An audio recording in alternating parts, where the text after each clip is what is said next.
Beautiful Anonymous changes each week. It defies genres and expectations. For example, our most recent episode, I talked to a woman who survived a murder attempt by her own son. But just the week before that, we just talked the whole time about Star Trek. We've had other recent episodes about sexting in languages that are not your first language, or what it's like to get weight loss surgery. It's unpredictable, it's real, it's honest, it's raw. Get Beautiful Anonymous wherever you listen to podcasts. You're listening to Missing Persons, brought to you by AbJack Entertainment. Be sure to check out some of the other great true crime podcasts from this network, including The Murder in My Family, DNA ID, Beyond Bizarre True Crime, Zodiac Speaking, and Scene of the Crime. All of these podcasts are available for you to binge on right now, wherever you listen to podcasts. Subscribe where you're listening to this podcast so you don't miss an episode. The views and opinions expressed by guests on this podcast do not necessarily represent those of the podcast, its creators, or sponsors. If you would like to discuss a missing persons case on this podcast, please be sure to visit missingpersonspodcast.net. This episode may contain unsettling or disturbing subject matter. Listener discretion is advised.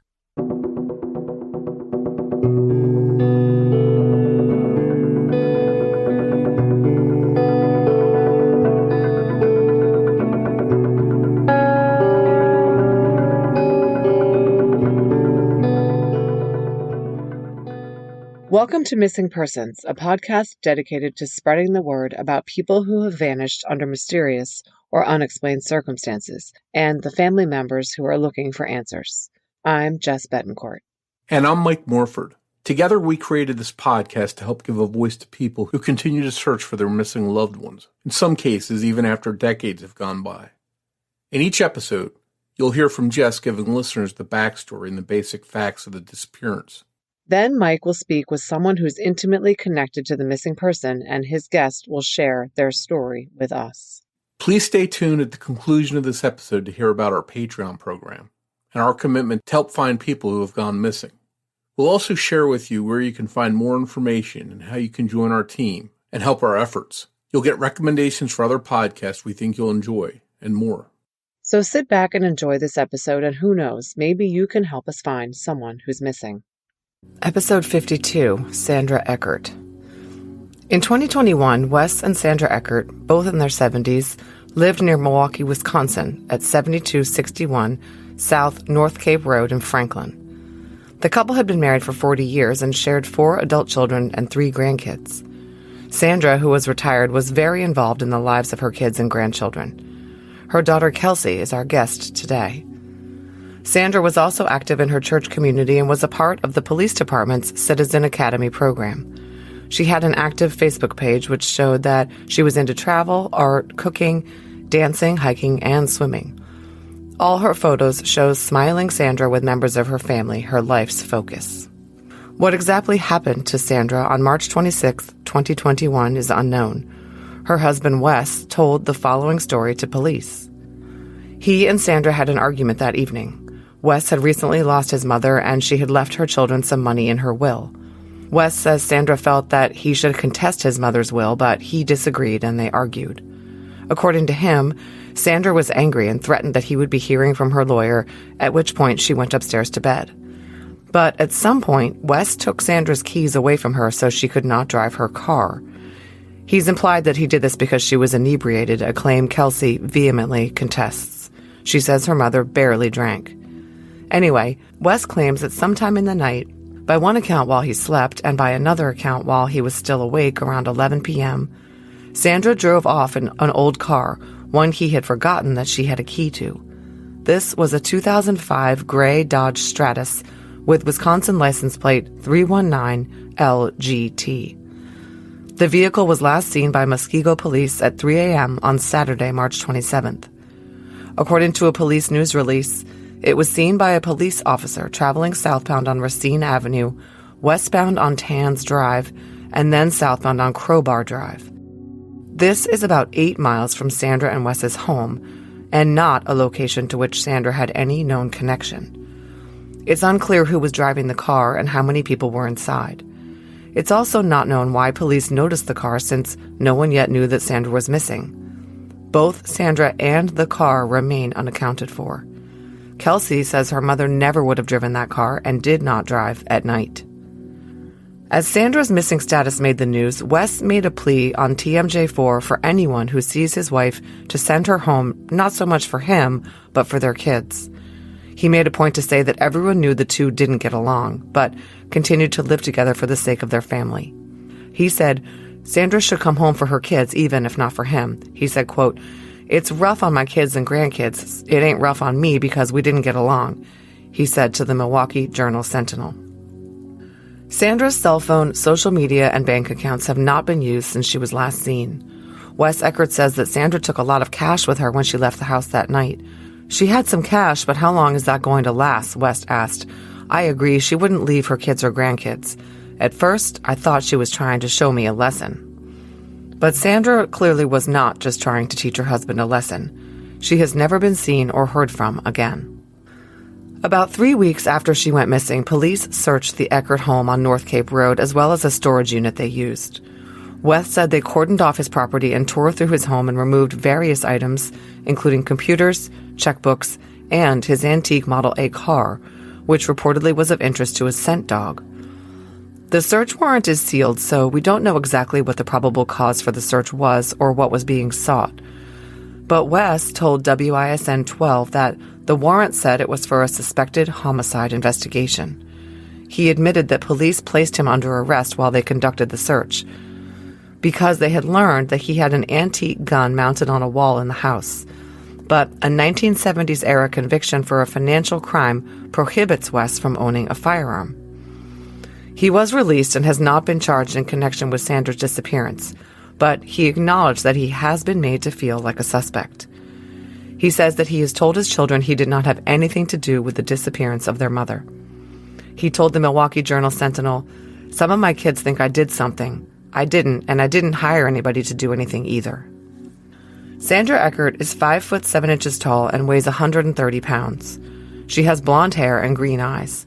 According to police, she was last seen wearing black leggings, colorful tennis shoes, and a large navy blue and teal North Carolina Tar Heels starter jacket. A $50,000 reward for a tip leading to a conviction is being offered by the family. Mike Morford sat down to talk with Sandra's daughter, Kelsey Eckert, about her mother's case. That conversation is coming up after a word from our sponsors.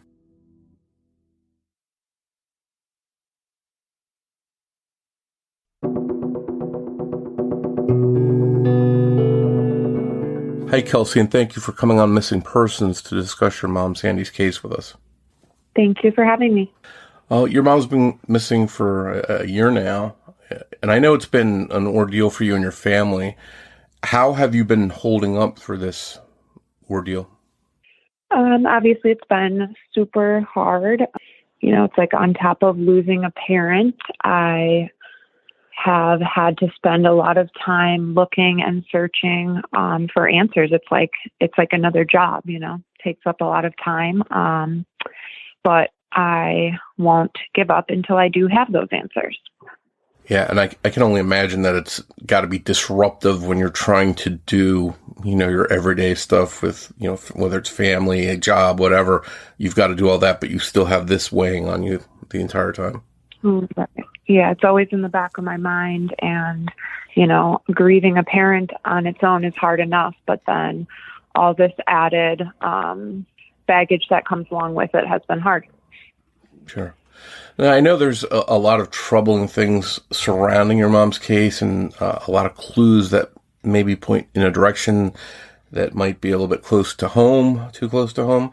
I want to get into that if we can, but before we sort of dissect all of that and get into those details, can you just tell us a little bit about your mom and who she was and what was going on in her life, maybe leading up to when she went missing?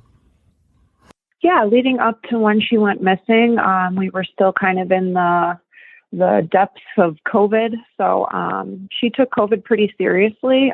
She was retired, and by taking COVID seriously, she didn't really do too much as far as leaving the house and whatnot. You know, she was home a lot more than she would have been.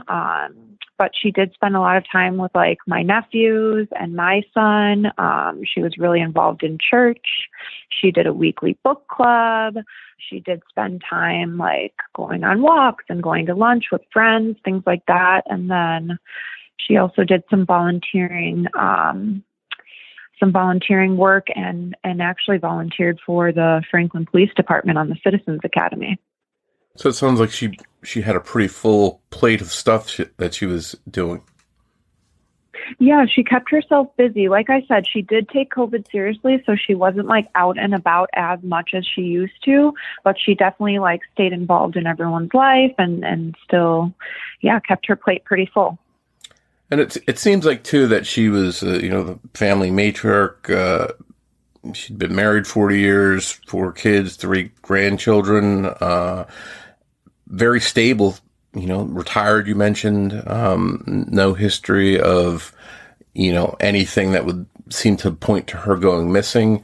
Would you call that accurate and correct?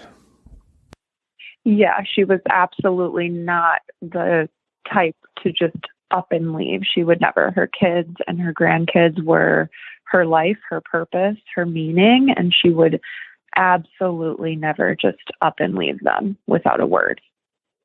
And how was home life? Now, her husband, Wes, and I just want to clarify, is he your father or your stepfather? He is my father. Okay. What would you say their relationship was like from your perspective? And again, I know this is personal, but as far as you can, explain for listeners to get an idea of that time and their life together. Yeah, they didn't have a super great relationship.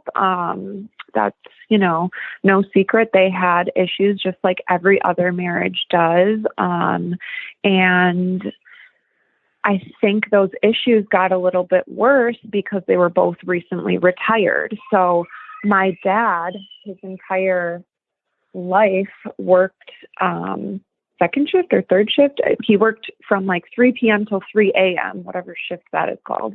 And so my mom worked during the day. Us kids were at school during the day. We never really saw my dad growing up. I would see him on the weekends only, and he had a side job where that kept him pretty busy. So my mom and us kids we never really spent much time with my dad. It was, mom was at every volleyball game. Mom was at every track meet. Dad wasn't at a single thing. And I think that they fought about that. And, I think my mom took on the brunt of raising us kids, and that was always kind of like a sore subject for them. But their relationship was never great. Definitely a lot of fighting. And then when you're used to not seeing each other and then all of a sudden thrown into retired back on the same time schedule, throw COVID on top of there, and they're spending 24/7 together, that takes a toll on a relationship. So that was no secret. They did not get along. Yeah, and I think COVID has taught a lot of people that when you're stuck in the house with people all the time, that's a new dynamic that you're not used to, and that can sometimes it's probably a good thing for some people, but for others it can definitely be a bad thing. Exactly. It's like even a good relationship, when you're thrown into working 24/7 in the same house, can't leave, even a good relationship had its, tests during COVID. Yeah. And was there did you ever witness any kind of violence, any thing where your father may have done anything inappropriate towards your mom? I did not ever see physical violence. A lot of yelling and verbal violence, really on both sides, both verbally abusive. I won't sit here and say my mom was an angel in all of this. She was just as verbally argumentative with my father as he was with her. I do know my mom's close friends asked her, are things getting violent? Because my mom said dad is getting more and more mean. And they asked her, are things getting violent at home? And she just kind of looked her head down and didn't answer. And I was not aware of this, but her friends told me that, after the fact. So I don't know if things got a little worse with, COVID and retirement and spending more time together, but I do know they both were verbally abusive to one another. Okay.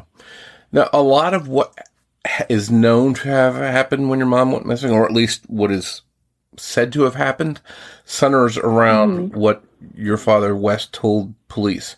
Correct. And he sort of admitted that there was friction between him and your mom. And he says that he even took your mom's keys so that she couldn't leave. Were things like that common, sort of where he's keeping her there against her will? Not that I know of at all. My mom kind of did as she pleased. I mean, my dad could be sitting in the living room and she could easily just walk right out the door. That's why that story has never sat right with me, because my mom could have just waited until my dad fell asleep and walked out the door. She didn't.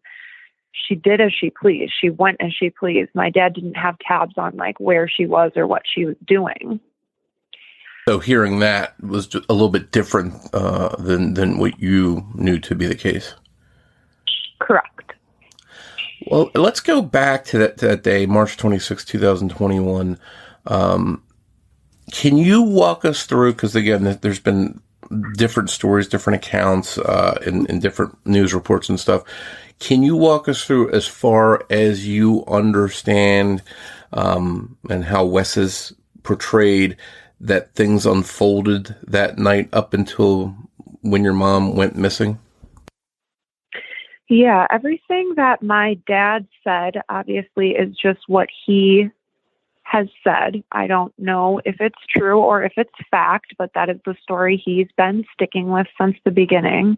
What I do know that's true and fact is that she started off that day, 8:15 in the morning, on a phone call with her best friend, Barb. Her friend called. They spent over 90 minutes on the phone. After that, around 11, she ordered a cleaning product shipment called Safely. She ordered that to the house. Around noon, she FaceTimed me and my son. He was having a play date with one of my best friends and her son. We talked for about 20 minutes. We were singing songs. She was at home. Everything was normal. She was texting with my older sister. She sends an email around 2 p.m. She's texting my aunt around 3:30 p.m., talking about travel in 2022 and plans to have a lunch date since she's had her second vaccine for COVID. 5:30 p.m., she's texting Barb, the same one she spoke with earlier, saying plans for going to a memorial mass for Father Tom the next day. And then 6:30 p.m., she's texting my older sister again, Danielle, and her ex-boyfriend, Jeff, about a show she's watching on Netflix that they should watch. Jeff's phone, which is my sister's ex-boyfriend, and my nephew call my mom around 6:50 and 7:24 p.m. while they're out getting a fish fry. They make plans with my mom to see her the next day, that Saturday. And then she would typically go to bed around 9:30. So on my end, these facts of what she used her phone for, who had contact with her, what the phone records show, was a completely normal day in Sandra Eckert's life. If you want, I can go over what my dad says happened that night. But again, I don't know if any of that is true, if any of that is factual, but that's his story that he's stuck with. Yeah. So I definitely, it sounds well documented, everything that you can verify, everything you know. It sounds like a typical day. Something obviously goes wrong that night. Now, from going from where you know the details are correct and accurate, now going into what your dad's story is from there, what is that story? So according to my dad, she was wine drunk and fighting with him, threatening to divorce, specifically fighting about his mother's will. So apparently he took her keys away and he put her to bed, and then she left with his car.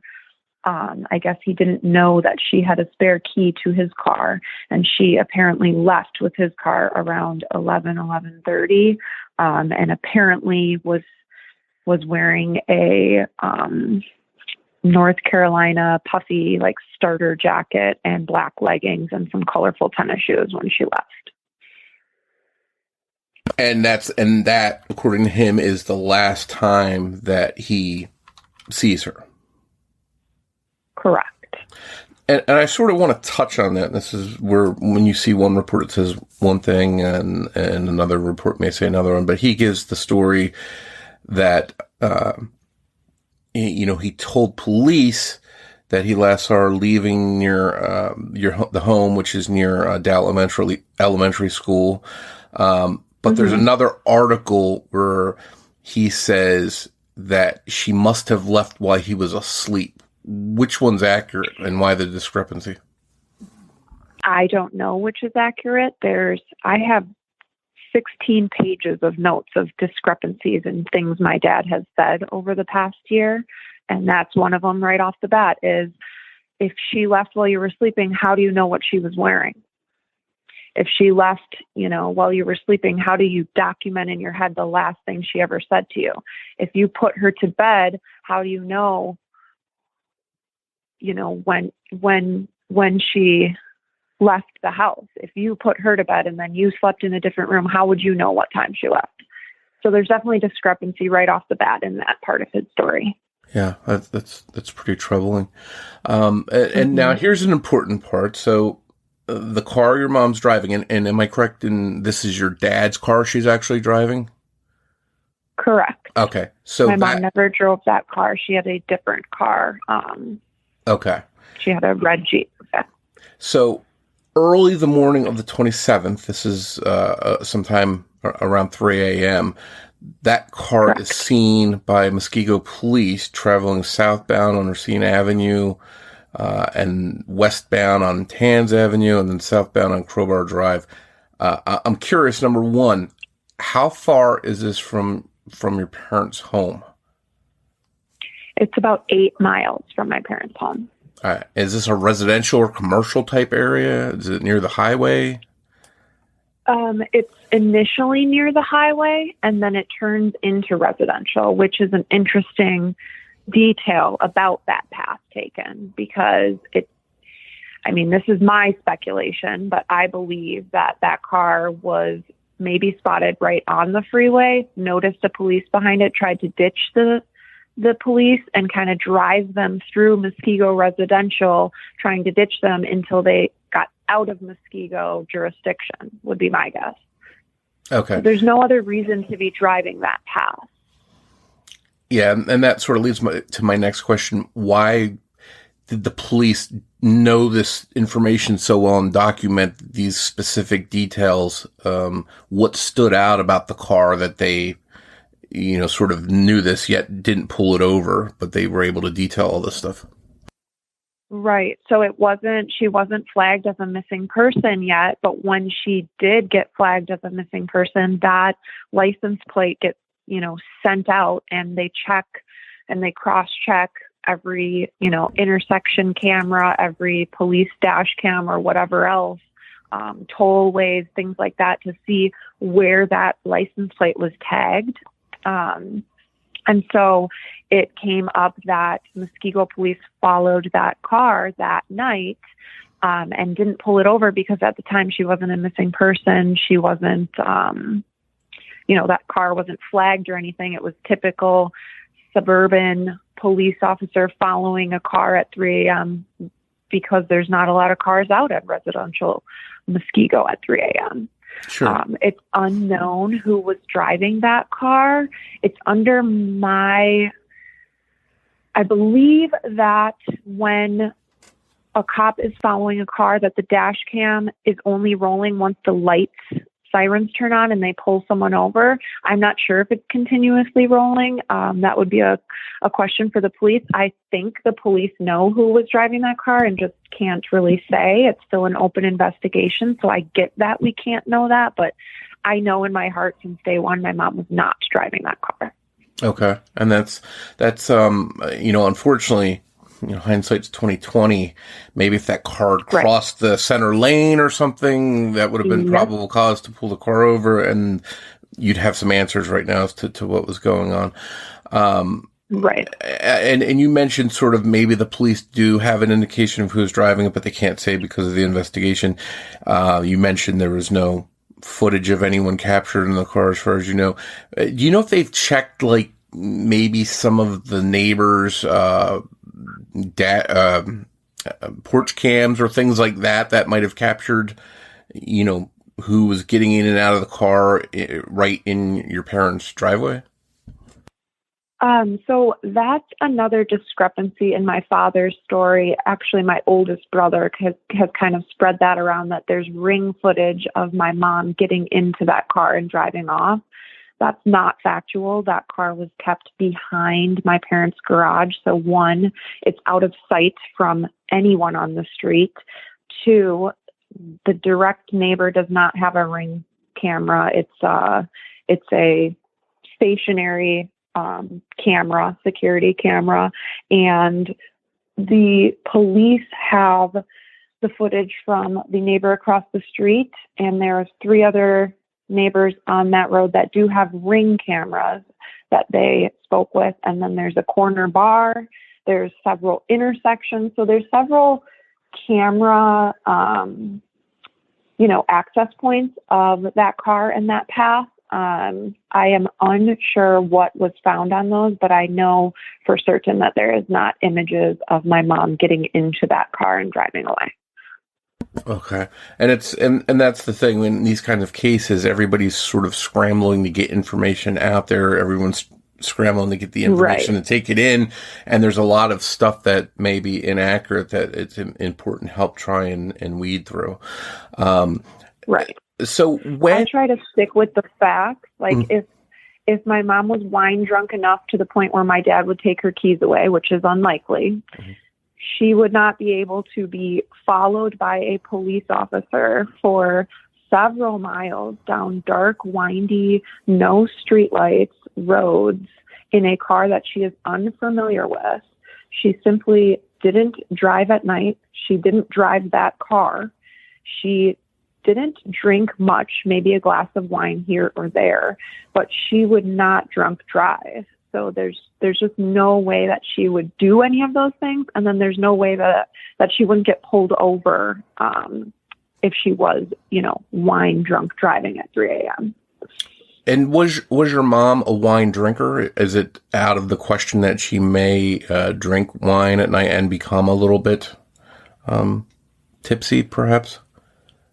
No, she never drank by herself. If she did drink, it would be like a martini with her friends out to dinner, not driving, or it would be maybe a glass of wine when she's, over at our house for dinner. Typically, as of lately, prior to her going missing, she wouldn't drink at all. I'm not saying she never drank, but even that week leading up to her going missing, we were over at her house for it was my son's half birthday. So he's turning 2.5, and we had a bottle of Prosecco, and we all just did like a little, I guess you'd call it like champagne toast. She wouldn't even join us in that while she was home with nowhere to drive. So as of lately, she did not drink much. She was being monitored for type 2 diabetes. So she was watching her A1C. There's no way she would drink an entire bottle of wine like my dad claimed. She simply couldn't because of her A1C levels and her diabetes. And she also wouldn't. And then if she did, after not drinking for a long time, she wouldn't be able to physically drive a car with the police on her tail, as well as the huge time discrepancy there, leaving the house at 11:30 and then being still 8 miles from the house at 3 a.m. Sure. Just one more thing that doesn't make sense. Correct. I just want to ask you one more thing about the car while we're still talking about it. Do you know if it had navigation in the car, navigation system? It did not. Okay. So when and how did someone realize that your mom's missing, and who sort of brought it to the attention of everyone else? Right. So according to my dad, he She, again, the discrepancy in the story, left at 11:30 and then woke up, she was gone, left while he was asleep. So he, that morning, noticed the car was gone, noticed she was gone, went to breakfast in her car, didn't say a word to anyone. If your wife, who's 70, leaves at, whatever time, while wine drunk, you're going to be worried that she's just gone. You're going to at least check in with my sister, myself. Hey, is mom with you? Everything okay? Nothing. Didn't say a word. I FaceTimed my mom that morning, Saturday the 27th, but on FaceTime, if your phone is off, it still rings like normal. So I thought, oh, whatever, she's busy. She didn't show up to the plans she had made the night before with my nephew, my oldest sister's son. My sister and nephew didn't say a word about it. My fiance texted my mom pictures of Jack. She did not respond. He thought that was odd, but we didn't think too much of it. It wasn't until Sunday morning when I'm talking with my fiance, okay, she didn't answer my FaceTime. She didn't answer your picture. She's supposed to come over this morning to go to Easter brunch with my son, a little Easter egg hunt, whatever, at our athletic club. And she didn't show up.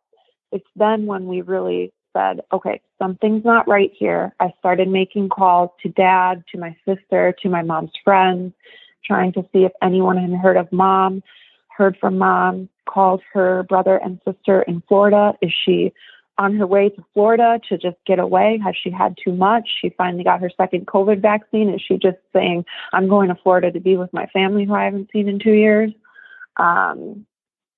No one had heard from her, and I immediately knew something was wrong. Immediately. And so by this point, when you knew something's wrong, your dad, according to his story, has already found out that your mom's never come home and has not bothered to try searching for her or calling around on his own? Correct. He knew for well over 24 hours and did not say a word. Well, that's pretty troubling. Yep. So, we've got all these things that sort of don't add up in what you know about your mom. You've got your dad is the only one that sort of, has a story to tell, and the investigation sort of has to go off what he says, but then you start seeing some holes in that stuff. What did police say? And again, maybe there's certain things they can't tell you, or certain things that you can't repeat, whatever. But what was their general concession or angles of investigation? Did they give you an idea of what their thoughts were early on? So early on, like I said, day one of me knowing she was missing, within hours, I first called my dad and I said, this is off the record. What the F did you do? Where is my mom? From there, I went and drove directly to Franklin Police Department and insisted they file a missing persons report. They have to follow the guidelines. I believe it's 48 hours or 72 hours before they can file that. I said, I'm not leaving until this is filed. This is out of character. This is not right. She has been missing. No one's seen her since Friday. So the timeline was off from the start, and they were a little hesitant to file that missing persons report. It wasn't until later that day, Sunday, that it was officially filed, and kind of went into gear. I think we all kind of had hopes that, okay, maybe dad is not involved here. Maybe she really is just hiding out until Monday morning when she can talk to a lawyer. When no one heard from her Monday morning, I said, no. We need to kick this into gear. I went to my dad's house and I took things into my own hands. I took her address book. I started calling every single friend she has. Have you heard from mom? Have you talked to mom? Where is my mom? We started looking for any indications of foul play or anything in the house. And my dad from the get-go was very uncooperative, very disrespectful, not helpful at all. Literally said, you need to take your CSI bullshit somewhere else. This isn't going to happen in my house. Was pissed off, needed to watch the rained out NASCAR race. His priorities were not finding my mom at all. They're not someone that seems to be missing their wife of 40 years. That's not overly concerned. Right. You would think you would at least pretend to care. Yeah, that's troubling. I'm going to look at it as someone, maybe the devil's advocate, and your father, obviously I don't know him, but let's say someone says, well, if he had done something to your mom, wouldn't he pretend to care? Wouldn't he be the caring person that's trying to help? He admitted to police that things weren't good between him and your mom, where a lot of people would try and paint a rosy picture of everything was great. He sort of was honest. What would you say to people that might be thinking, well, if he's guilty, why wouldn't he make himself look better and more helpful?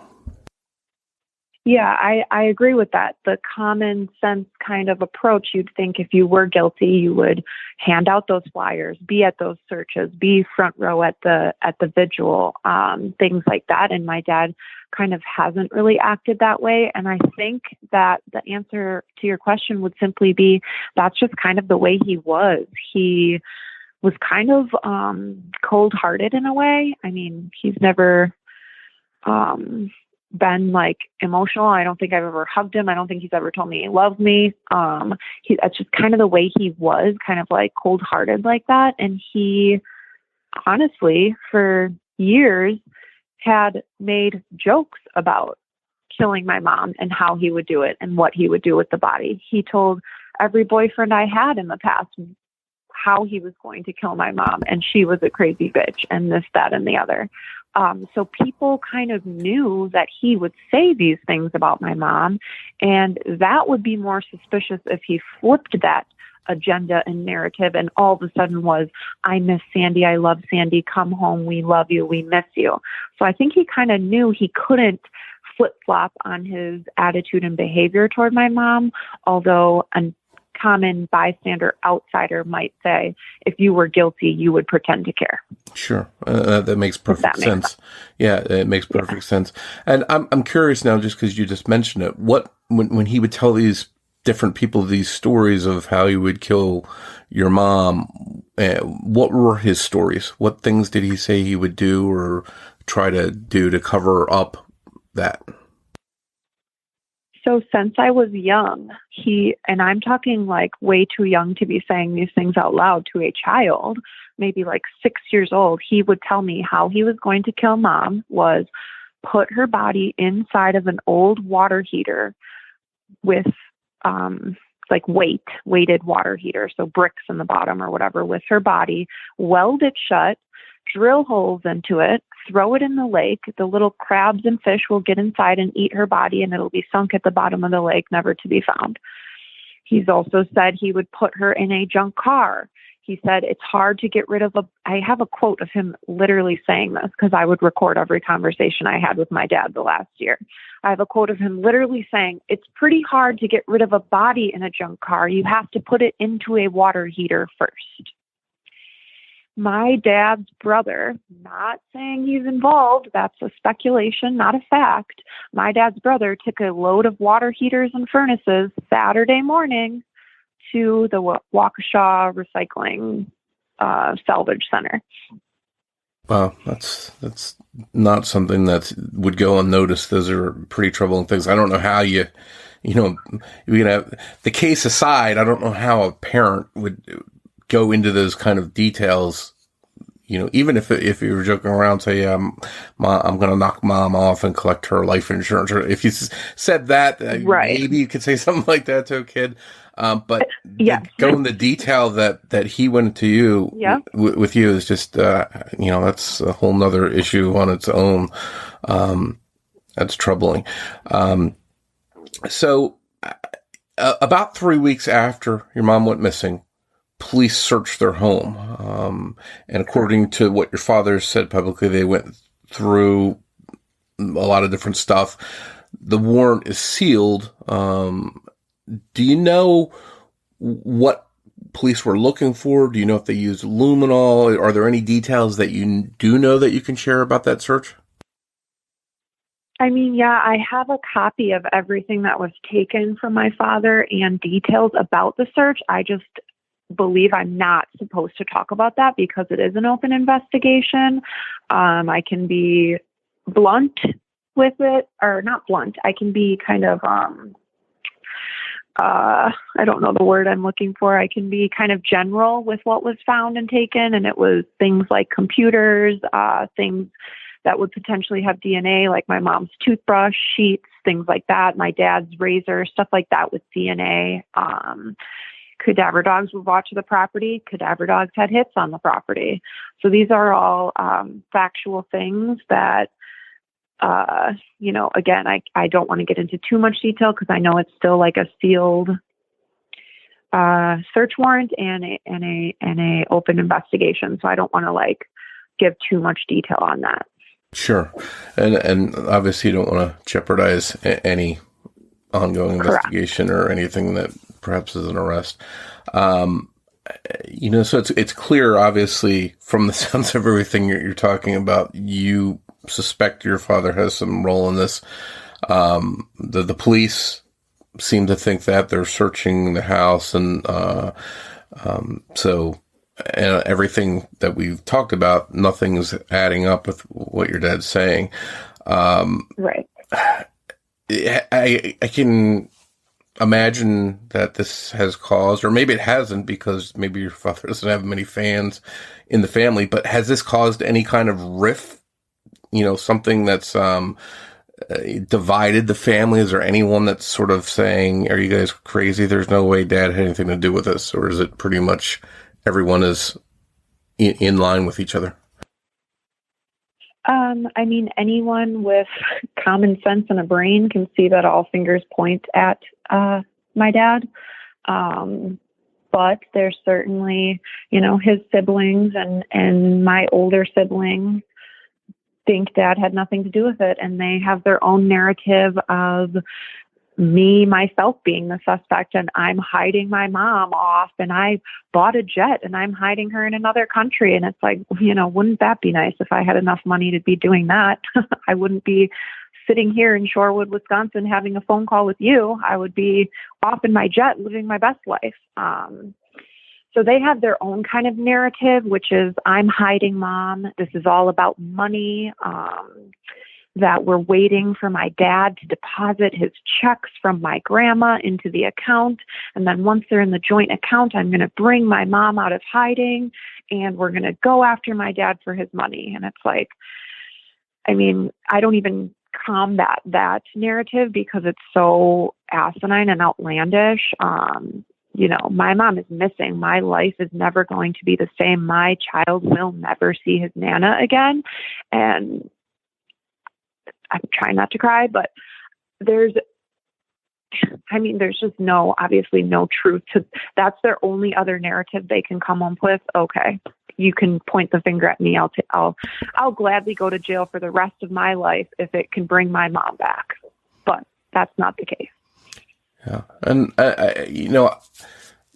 it's got to be a crazy, impossible situation to be in, to suspect that, someone, even if you weren't close to him, someone that your parent could have done something with your other parent, and sort of accept that and digest that. I can see people having maybe some doubts or something, but it seems cut and dry that everything seems to point in one direction here.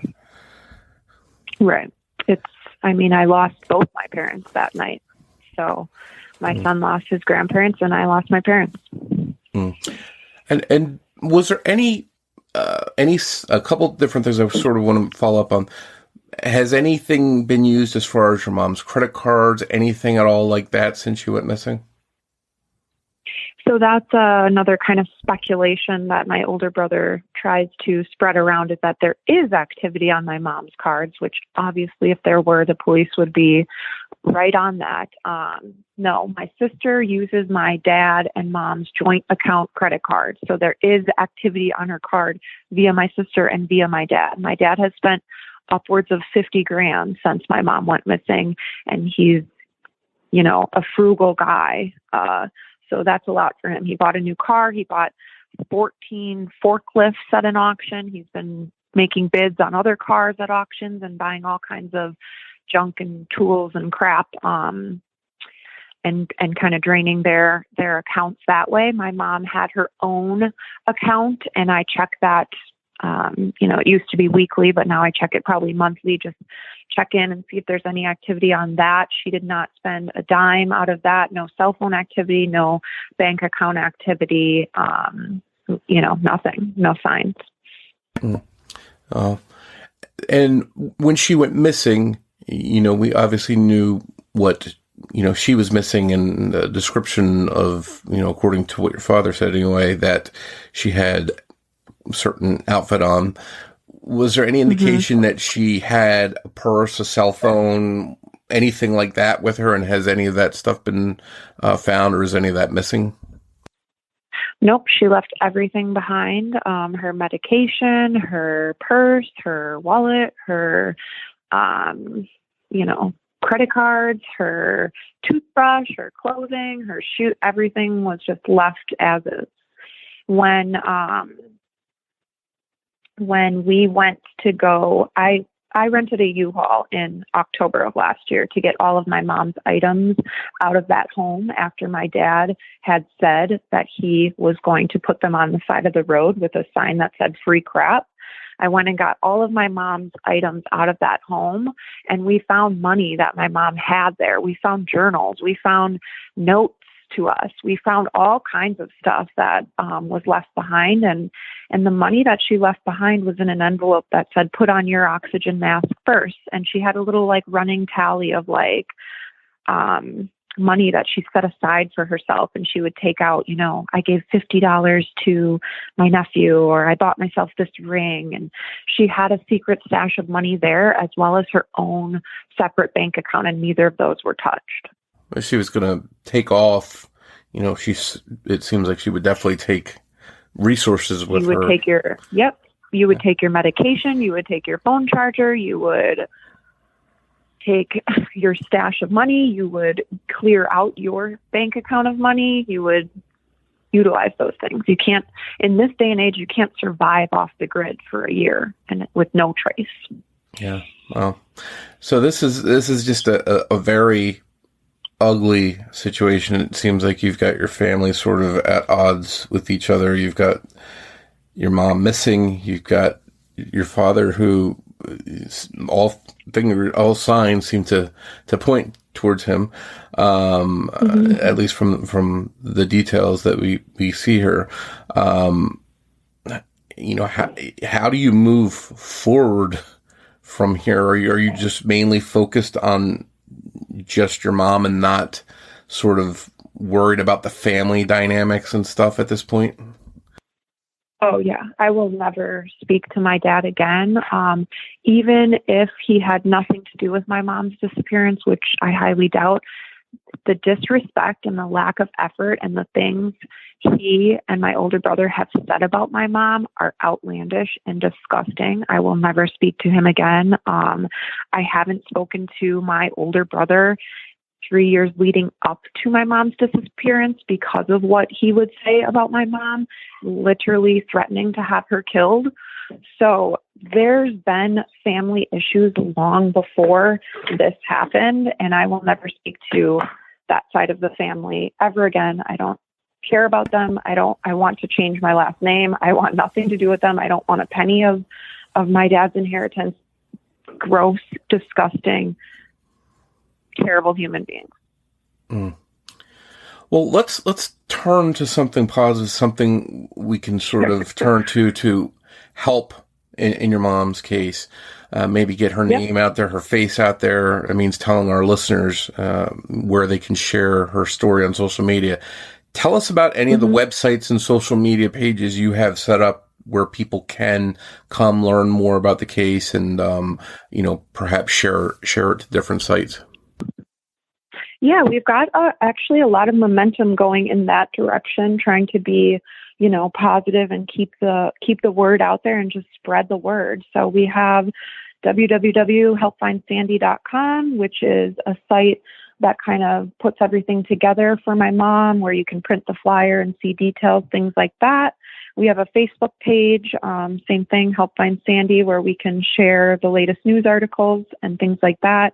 We're actually working right now on a YouTube channel where we can put a collaboration of all the news articles along with some of the volunteer groups that have done work for my mom, like Adventures with Purpose, the dive team, as well as a behavioral panel that analyzed my dad's interviews. We're working on a billboard that'll be out next week. Just now starting to do kind of podcasts like this, just keep getting the word out there. My dad didn't act in this alone. He had to have had help. So someone somewhere knows something, and I am going to fight night and day until I get that answer for my mom and that justice for my mom, because she deserves that at the least, at the bare minimum. She deserves that. And we're just going to keep working to keep the word out there. Yeah, and hopefully listeners, especially in that area, will share this and maybe it gets in front of the right person that saw something or heard something or has that piece of information that might help solve this case. There's also, a $50,000 reward being offered in the case? I put up a $50,000 reward for any information leading to a conviction. I would pay whatever it takes to get answers and justice for my mom, because she deserves that, and to be frank, we deserve that. Yeah, well, it sounds like she definitely has a strong advocate in you, and you're not going to stop fighting to figure out what happened to her, and we'll do our part to help you in that quest. And I appreciate you coming on the show to discuss her case, and I know it's not easy. I know this is still something you're dealing with, so thank you. Thank you. I appreciate your time and helping keep the word. We hope you enjoyed this episode of Missing Persons. If you can provide any information to help solve the case we discussed in this episode, please contact the appropriate authorities. If you enjoy this podcast, please take a moment to tell your friends about Missing Persons and invite them to listen to the show. Word of mouth will help us grow and bring these cases to a larger audience. You can also help us by taking a moment to rate and review Missing Persons on the platform you're listening to us now on. We'd like to tell you a little bit about our Patreon program. If you visit patreon.com/missingpodcast, you can sign up to help this podcast through ongoing monthly support. As a thank you, we'll give you an on-air shout-out, a thank you card and sticker, plus you'll get early access to ad-free episodes of the show and any bonus content. In this episode, we'd like to thank Victoria Pettit. Your Patreon support also goes towards helping the missing, because every dollar that we earn through Patreon will be split with charlieproject.org, the wonderful website that's been sharing information about so many missing persons cases for years. We hope you'll consider supporting the show. Just a reminder that new episodes of Missing Persons air every other Saturday. If you want to find us on social media, you can search Facebook for Missing Persons Podcast, and we're also on Twitter with the handle @missing_pod. And of course, you can find us on our website, missingpersonspodcast.net. As we wrap up this episode, we'd like to play a preview of a true crime podcast we think you'll like. It's called Crime Divers. Be sure to give it a listen. On behalf of Jess Betancourt, this is Mike Morford saying thanks, and we'll see you next time on Missing Persons. Hey everyone, I'm Laura. And I'm Jill. And we are the hosts of Crime Divers Podcast. We are Scottish sisters who tell each other true crime cases the other hasn't heard of. New episodes are released every Tuesday, and you can find us on your favourite podcast platform. So what are you waiting for? Grab your wetsuit and join us as we dive into the world of true crime. But remember, watch out for those sharks! Missing Persons is produced under the name AbJack Entertainment by Mike Morford and Jessica Betancourt. It's hosted by Mike Morford and Jessica Betancourt, with writing and research by Jessica Betancourt and editing by Mike Morford. Be sure to listen every other Saturday for an all-new episode of Missing Persons.